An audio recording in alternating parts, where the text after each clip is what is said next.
दोस्तों नमस्कार, मैं છું આપણ રેડિયો દગડી મોહન કાર્કી આપું સોને છા કુમાવાણી આપણ રેડિયો अपन बात आज छु राज्य स्थापना दिवस आपू सब सोने लोगों के राज्य स्थापना दिवस है ढेरों शुभकामनाएं।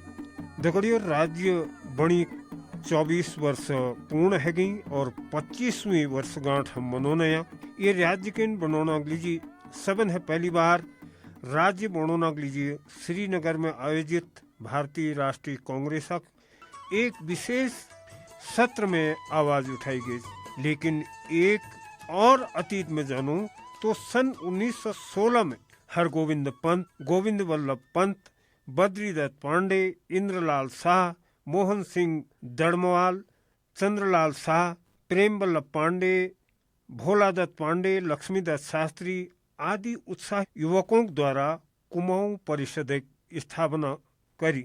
जैक मकसद तत्कालीन उत्तराखंड स्थानीय सामान्य सुधारों की दिशा में अतिरिक्त निश्चित राजनीतिक उद्देश्य रूप में संगठनात्मक गतिविधियों करण छी। तब बटी राज्य बढ़नक तमाम राज्य आंदोलन करी गई।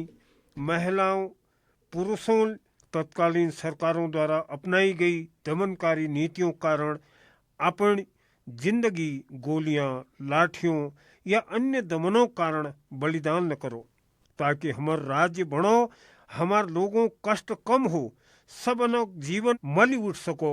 जय परिणाम स्वरूप सन 2009 नवंबर हुन उत्तराखंड देशक 27वां राज्य रूप में उभर वे सामने आ और उके राज्यों स्थान प्राप्त हो। लेकिन आज 24 साल पूर्व होना और 25 साल प्रवेश करने लेकिन आज जो हमार उन राज्य आंदोलनकारियों के सपने थी, जो यहाँ जनता के सपने थी, वो कतुक पूर्ण है कतुक पूर्णी है, ये पर क्या विचार धरनी कुछ राज्य आंदोलनकारी हमारे दगाड़ में थे। मेरा नाम गोकुमार है और मुझे आज भी अच्छी तरह याद है सन 1994 में जो उत्तराखंड की राज्य की लड़ाई के लिए संघर्ष हुआ था, उसमें मेरी उम्र 16 वर्ष की थी और 16 वर्ष की उम्र में उत्तराखंड आंदोलन के दौरान तत्कालीन उत्तर प्रदेश सरकार ने मेरे साथी, मेरे बड़े भाई निर्मल पंडित और उस वक्त के छात्र संघ अध्यक्ष धीरेन्द्र सिंह गंगूबाई को और मुझे फतेहगढ़ जेल भेजा गया था।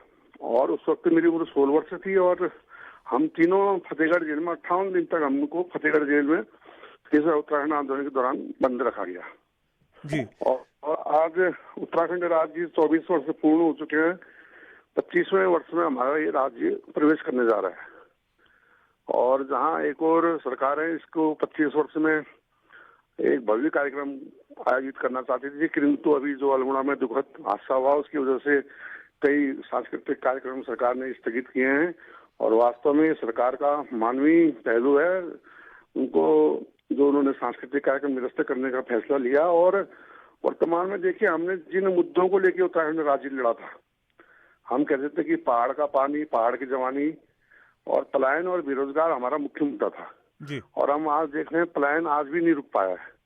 हमारे लोग दिल्ली, बम्बई जैसे बड़े बड़े शहरों में जाकर के छोटे छोटे रोजगार कर रहे हैं, 10,000 12,000 की नौकरी में रोजगार कर रहे हैं। देखिए कई सरकारों ने यहाँ सिडको की स्थापना की, किंतु ये भी एक दुर्भाग्यपूर्ण विषय है कि 70% उस वक्त कहा गया कि सिडको में स्थानीय व्यक्तियों को रोजगार दिया जाएगा। अगर हम आज देखें, निष्पक्ष रूप से देखें तो हमारा उत्तराखंड का युवाओं को वहाँ 70% आरक्षण नहीं दिया जा रहा है। आज देखिए हम पूरा उत्तराखंड फिर से भू कानून की मांग कर रहा है 1950 की। आप देखिए स्थायी हमारा मूल निवास प्रमाण पत्र कैंसिल कर दिया गया है। आज स्थायी निवास उत्तराखंड में लागू है, जिसकी वजह से बिहार और यूपी से आए हुए लोग आज यहाँ नौकरी पा रहे हैं। और वर्तमान में जो सरकार के मुखिया हैं श्री पुष्कर सिंह धामी जी, वो भी हमारे साथ संघर्ष में थे उत्तराखंड आंदोलन के और हमें उम्मीद है जिस प्रकार से उन्होंने कहा है कि वो सशक्त भू कानून लाएंगे।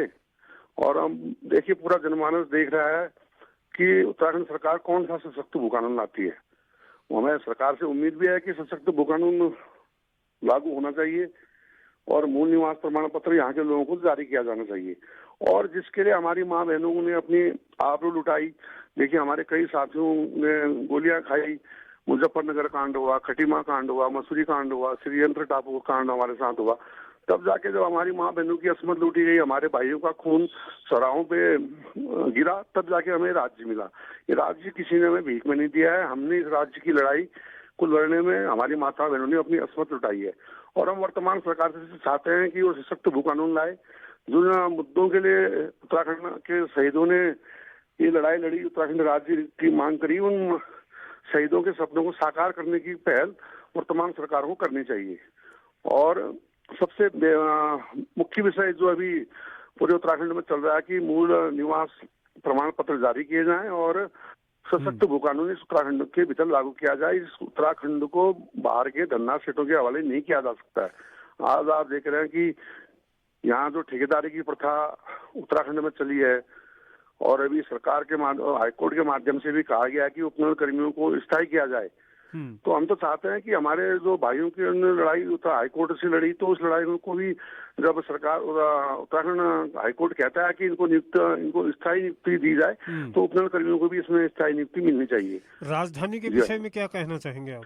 देखिए, राजधानी का विषय तो सरासर उत्तराखंड राज्य आंदोलनकारियों के शहीदों के सपनों पे कुठाराघात है। हमको तो देहरादून राजधानी से हमें क्या मतलब है? हम तो पहाड़ी राज्य की कल्पना कर रहे हैं। तो पहाड़ी राज्य की जब हमने कल्पना की थी, तो गैरसैंण को विधायकों को बैठने में, मंत्रियों को बैठने में, पक्षी और विपक्षी के लोगों को गैरसैंण में बैठने में क्या दिक्कत है? ये कितना बड़ा दुर्भाग्य है। देखिए, धारचूला जैसे सीमांत क्षेत्र में, उत्तरकाशी जैसे सीमांत क्षेत्रों से हमारे विधायक चुन के आते हैं, जो पैदा तो हमारे पर्वतीय अंचलों में होते हैं, जहाँ सड़कें तक नहीं है, जहाँ मूलभूत सुविधाएं नहीं है, पर वो विधायक बनते हैं तो विधानसभा में जाके, चाहे वो पक्षी क्यों चाहे वो विपक्षी क्यों, तो गैरसैंण के मुद्दे पे वो चुप्पी साध देते हैं। तो ये इससे बड़ा गंभीर विषय क्या है कि हमारे पहाड़ के विधायक ही जो है कि उनको गैरसैंण में ठंड लगती है या उनको गैरसैंण में सुविधाएं नहीं है करके वो वहां नहीं बैठना चाहते हैं। तो सरकार को चाहिए कि एक ठोस नीति अपनाए और देहरादून से राजधानी हटा करके गैरसैंण को राजधानी घोषित किया जाए। तो अंत में मैं आपसे यही जानना चाहूँगा कि आप सुनने वाले तमाम श्रोताओं को क्या कहना चाहेंगे? देखिए, मैं तमाम श्रोताओं से यही कहना चाहूंगा कि ये राज्य में, पहले भी मैंने कहा था कि जब चुनाव में हमारे भाइयों का लहू खून बिखरा तब हमें राज्य मिला। मुजफ्फरनगर कांड में जब हमारी माताओं बहनों की असमत लूटी तब ये हमें राज्य मिला। और जितने भी श्रोतागण आपके इसमें जुड़े हैं, आप वो लोग सुन रहे हैं, अब हमने एक लड़ाई मूल निवास के लिए लड़नी पड़ेगी और एक लड़ाई अब हमको सशक्त भू कानून लागू करने के लिए लड़नी पड़ेगी। हम आवाज उठा रहे हैं और हमें यकीन है कि हमारे प्रदेश के मुख्यमंत्री जी राज्य आंदोलनकारी रहे हैं और उस राज्य की जनता की भावना का सम्मान करेंगे और यहाँ भू कानून लागू करेंगे और जो है कि मूल निवास को भी लागू करेंगे। जी, चलो, धन्यवाद महर जी, धन्यवाद, आपने समय दिया, बहुत बहुत धन्यवाद। जी जी, बहुत बहुत आपका भी बहुत बहुत धन्यवाद। मैं प्रभात यानी जी रामनगर नैनीताल राज्य आंदोलनकारी हूँ। ये सपने थे, जिस उद्देश्य से उत्तराखंड राज्य बना, हमें जो शहीदों का सपना था, जो अपेक्षाएं थी, ये पूरी धूल धलसिर हो गई है। वो जो अपेक्षाएं थी वो पूरी नहीं हो पाई और जो राज्य की अवधारणा थी, उनको जो भी सत्तारूढ़ सरकारें हैं बारी बारी से उत्तराखंड राज्य को की जो अपेक्षाएं थी, जो भौगोलिक क्षेत्र के आधार पर जो हम लोग शहीदों का, जो उत्तराखंड की जनता की मांग थी बेसिकली वो ये थी कि यहाँ की जो भौगोलिक परिस्थिति के अनुसार शिक्षा, चिकित्सा, रोजगार, परंपरागत अधिकार जो हमारे जंगलों पर हैं, राज्य की राजधानी का सवाल था गैरसैंण बनाने का, तो वो कोई भी जो थी राज्य की अवधारणा से जुड़े प्रश्न थे वो आज तक उनका समाधान नहीं हो पाया। स्वास्थ्य सेवाएं जो पहले थी उससे बदहाल है, जो शिक्षा थी वो उससे बदहाल है, जो रोजगार के लिए जो पलायन था, जो उसके लिए शिक्षा चिकित्सा न होने के कारण पलायन बढ़ता जा रहा है, गांव भूतिए हो गए हैं सैकड़ों गांव। जो राजधानी का जो सवाल था गैरसैंण जनता की, तो वो गैरसैंण राजधानी आज तक नहीं बन पाई है। जो हमारी एकमात्र सड़क थी, जो कुमार गढ़वाल मंडल को जो जोड़ती थी कंडी सड़क, उसका परिचालन बंद हो गया है। तो पहले जो बसें चलती भी थी प्रतिबंधों के आधार पर वो बंद हो गई हैं। परिसीमन जो है और संपत्तियों पर जो हमारा अधिकार था, जो मिलना चाहिए था, वो नहीं मिल पाया। आज भी जितने भी हाइड्रो जो हमारे प्रोजेक्ट हैं, जितने भी डैम हैं, उन पर भी दिल्ली और लखनऊ का पूरा कब्जा है। तो मतलब सारी चीजें हमारी कोई भी जो अपेक्षा थी राज्य की अवधारणा से जो जुड़े सवाल थे, उनको उसके अनुसार विकास नहीं हुआ बल्कि विनाश हुआ। आज पूरे हिमालय को नष्ट करने की बात हो रही है। पूरा माफिया जो पहले उससे ज्यादा मजबूत हो गया है ना। जो लोग, जो लुटेरे जो थे वो आज उनके द्वारा सत्ता को संचालित किया जा रहा है, पूरे सरकार उनके दबाव में है। तो वो सारे जो सपने थे वो आज कहीं ना कहीं वो सपने पूरे खत्म कर दिए गए हैं। और आज बड़ी संख्या में जो लोग, ऐसे लोग हैं जो कहते हैं कि उत्तराखंड बनने से तो उत्तर प्रदेश बढ़िया था। तो ये हम देख रहे हैं, हमने देखा कितनी बड़ी दुर्घटना हो गई है ना। लोग वहाँ पर सड़कों की हालत है, परिवहन व्यवस्थाएं चौपट है। जो लोग वहाँ से जिनको अस्पतालों में लाए हैं उनको बार बार उतार करके उनको कभी रामनगर ले गए, कभी हल्द्वानी ले गए। तो मतलब कितना टाइम जाए और उनके साथ क्या बीती, मतलब जो पूरे पहले से टूटे फूटे थे, कभी उतार रहे हैं, कभी चढ़ा रहे हैं, इलाज नहीं मिल रहा है। तो ये हमारी मतलब उत्तराखंड की जो 25 साल जो उत्तराखंड राज्य है, तो वो कहीं जो सपने थे वो कहीं उसके आर्थ समकक्ष भी नहीं है। तो ये बड़ी निराशा और दुर्भाग्यपूर्ण व्यवस्था है कि जो लोग सत्तारूढ़ में रहे, जिन लोगों को लोगों ने चुना, वो जनता की अपेक्षाओं पर खरे नहीं। क्या कुछ इन 25 सालों के भीतर ऐसा भी नजर आता है जिसको लेके हम कहें कि हाँ ये उत्तराखंड बनने के बाद ही संभव हो पाया, ऐसा कुछ? नहीं, जो ये उत्तराखंड बना और जो जिन लोगों का विकास हुआ जी, जो ग्राम प्रधान नहीं बन सकते थे, आज वो सत्ता को चला रहे हैं, है ना।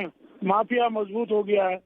आज जो पहले जो प्रतिरोध होता था, आज सरकार का, प्रशासन का, माफियाओं का पूरा एक ऐसा जाल बन गया है कि जिससे लड़ना बहुत ही असंभव हो गया है। पहले लोग विरोध करते थे, आज विरोध भी नहीं हो पा रहा है। मुख्यमंत्री यहाँ पर आए घायलों को देखने के लिए, जब लोग अपनी अस्पताल को लेकर शिकायत करना तो सुनी ही नहीं उन्होंने। तो पहले उत्तर प्रदेश में ऐसा नहीं होता था और हम सोचते चलो उत्तर प्रदेश तो बहुत बड़ा था, लेकिन अब तो ये हो गया कि आप बात भी नहीं कर सकते हैं, है ना। वो मुकदमे दर्ज करने की बात आ रही है लोगों के खिलाफ। जो लोग वहाँ पर शिकायत करने गए थे उनको सुनने से जब मुख्यमंत्री ने मना कर दिया, तो ये हालत मैं कहना चाहता हूँ कि ये पूरा भाई यही हुआ है। जो पटवारी थे आज जो एसडीएम डीएम होकर रिटायर हो रहे हैं, उन नौकरशाहों की पौबार आई। जो जनप्रतिनिधि जो गए हैं उनकी पौबार आ गई, जो राज्य विरोधी ताकतें थी वो इसका पूरा मजा ले रहे हैं। और बाकी जो जनता लड़ी, जो खपी, जो उन्होंने अपना बलिदान दिया, आज वो अपने को हास्येतर और वो अपने को शर्मिंदा महसूस कर रहे हैं कि जिस उत्तराखंड के लिए हमारे लोगों ने जान दी, आज वो उत्तराखंड पूरे कुछ लोगों का उत्तराखंड बनकर रह गया है। राज्य स्थापना दिवस मनाया जा रहा है, उसके लिए आप जनता के नाम संदेश में क्या कहना चाहेंगे एक आंदोलनकारी के रूप में? तो जनता से यही निवेदन है, यही अपील है कि जिस 42 से ज्यादा लोगों ने जिसके लिए शहादत दी, अपना जान बलिदान दिया, हमारी माँ बहनों ने दुराचार जैसी विभत्स घटना को झेला है और तमाम हजार लोगों ने मुकदमे झेले, उनके दम पर जो संघर्ष के दम पर जो पूरे उत्तराखंड की जनता ने संघर्ष किया, और ये आज वो कहीं ना कहीं वो भटक गया है। और वो भटकने का कारण यही है कि जनता जो सही जो राजनीतिक निर्णय नहीं ले पा रहे, आंदोलन करती है वर्ष भर, लेकिन फिर जब वोट देने का आता है तो वो उन्हीं के पक्ष में चली जाती है और जिसका खामियाजा फिर लोगों को भुगतना पड़ता है। तो हमारा जनता से यही निवेदन है कि शहीदों के सपनों को साकार करने के लिए, राज्य की अवधारणा लागू करने के लिए एक बार फिर जनता को एकजुट होकर के सड़कों पर आना होगा। यदि माफियाओं से, भ्रष्ट नौकरशाहों से, भ्रष्ट जनप्रतिनिधियों से उत्तराखंड को बचाना, तो एक बार फिर उत्तराखंड राज्य की तरह सब लोगों को एकजुट होकर के इनके खिलाफ संघर्ष करने के लिए आगे आना होगा। तभी शहीदों के सपने साकार होंगे, नहीं तो शहीद भी हमको माफ नहीं कर पाएंगे, है ना। वो तमाम परिवार जिनके बेटे बलिदान हो गए, जिनकी बेटियां बलिदान हो गई, वो हमको कभी माफ नहीं कर पाएंगे उत्तराखंड की जनता को। तो इसलिए हमारा कहना है कि लोगों को एक बार फिर जो बचा खुचा उत्तराखंड है उसके लिए आगे आना होगा। चाहे मूल निवास की बात है, चाहे भू कानून की बात है, चाहे वनों पर अधिकार की बात है, चाहे पंचायत परिसीमन के जो हो रहा है, जिससे फिर पहले हमारी 6 विधानसभा गई, 2027 में फिर परिसीमन होना है, फिर हमारी 6 विधानसभाएं चली जाएंगी। तो इसके लिए जनता को आगे आना होगा और अपने सरकार पर, प्रशासन पर दबाव बनाना होगा। ये हमारे लिए कि बिना लड़े ना हमें पहले मिला है, ना बिना लड़े कुछ मिलना है। तो हमको लड़ना पड़ेगा, संघर्ष करना पड़ेगा और सही दिशा की ओर हमको सही निर्णय हमको लेने पड़ेंगे, तभी शहीदों का सपना साकार होगा। और मुझे उम्मीद है कि जिस ढंग से लोग अपने को ठगा महसूस कर रहे हैं, वो एक बार फिर एकजुट होंगे और शहीदों के सपने को साकार करने के लिए फिर संघर्ष करेंगे। यही हम जनता से भी अपील करना चाहते हैं, सब साथियों से भी यही अपील करना चाहते हैं। दगड़ियों, इन बातों, विचारों और इन आंदोलनकारियों विचारों को सुनकर यो महसूस हूँ कि अजिले राज्य भावनाओं के अनुरूप बहुत काम करने की जरूरत। पलायन रोजगार की बात हो या खेती सुरक्षा की बात हो, स्थायी खेती की बात हो या आम लोगों शिक्षा तक पहुँचे की बात हो या महिलाओं की सुरक्षा की बात हो, राजधानी स्थायी राजधानी की बात हो या आम उत्तराखंडी जनमानसक हक हकूकों की सुरक्षा की बात हो, जब तक इनों पर हमारे जनप्रतिनिधि इच्छा शक्ति के साथ काम नहीं करा, तब तक राज्य स्थापना दिवसों जश्न केवल वार्षिक जश्न मात्र रह। उम्मीद करनो कि आने वाले समय में इन विषयों पर हमार जोले सरकारें आलीन इनों पर जन भावनाओं कद्र करते हुए इन विषयों पर काम कराल और एक दिन हम अपन राज्य के मूल भावनाओं के अनुरूप राज्य के बनोन में काबिल हुल। पुनः राज्य स्थापना दिवस है, ढेरों शुभकामनाएं। धन्यवाद, नमस्कार।